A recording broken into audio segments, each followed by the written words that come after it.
এই ভিডিও দেখে বুঝতে পারছো আমি কি তোমাদের সঙ্গে শেয়ার করতে যাচ্ছি। চলো কথা না বাড়িয়ে কাজে আসি। প্রথমেই আমার পরিচয়টা তোমাদের সঙ্গে শেয়ার করি।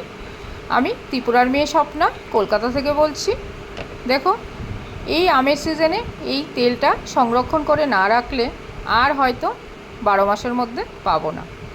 এখনই এইটা তৈরি করার জন্য একদম পারফেক্ট সময়। আর সেই সময়েই আমি গাছ থেকে আম পেড়ে, এটা মাসিমার বাড়ি গাছ ছিল, সেখান থেকে আম পেড়ে নিয়ে এসে তৈরি করে ফেললাম ঝটপট আম তেল। এই আম তেল তৈরি করার জন্য আমি কি রেসিপি নিয়েছি, চলো তোমাদের সঙ্গে কি সিক্রেট মশলা দিয়েছি তাও শেয়ার করি। এই সিক্রেট মশলা না দিলে আম তেল অসম্পূর্ণ থেকে যাবে। চলো এবার প্রথমে আমগুলিকে ধুইয়ে ভালো করে নুন হলুদ মাখিয়ে একটা রোদ দিতে হবে। তারপরে এবার ভাজা মশলায় আসি।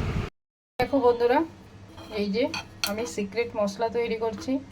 এই যে নিরামিষ তরকারি বলো, বিভিন্ন রকম সিক্রেট মশলা দিলে যেটা টেস্ট বাড়ায়, টিফিনের তরকারি বলো, একটু নিরামিষ তরকারি, যে কোনো আচার, সেগুলির জন্য এই মশলাগুলি নিয়ে নিলাম। এখানে রয়েছে ধনে, মৌরি, জিরে, আর এখানে রয়েছে শুকনো লঙ্কা আর কয়েকটা গরম মশলা। এই আজকে এইগুলি দিয়ে সিক্রেট মশলা তৈরি করছি।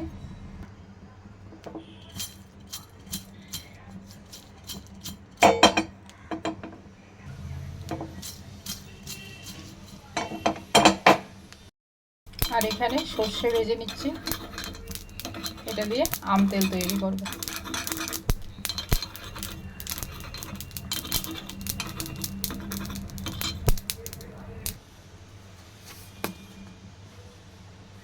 সরিষার তেল দিয়ে নিচ্ছি।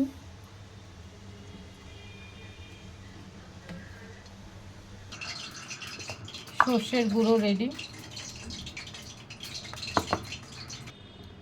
এখানে আম একবেলা শুকিয়েছি, এই যে দেখো। এবার তেল গরম হয়ে গেছে, আমার আমগুলি দিয়ে দিচ্ছি।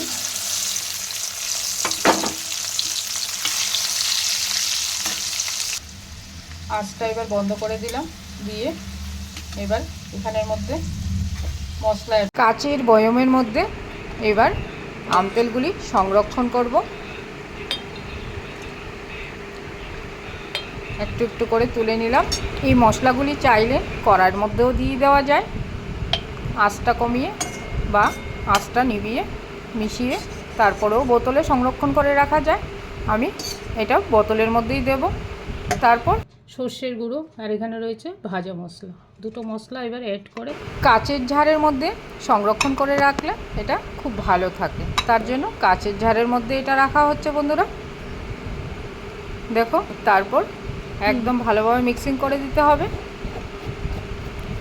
এটা বানিয়ে রাখলে মাঝে মাঝে, বর্ষাকালে হোক শীতকালে হোক, তোমরা মুড়ি মাখা খেতে পারো বা আচার হিসাবেও এটা খেতে পারো, খুব ভালো লাগে।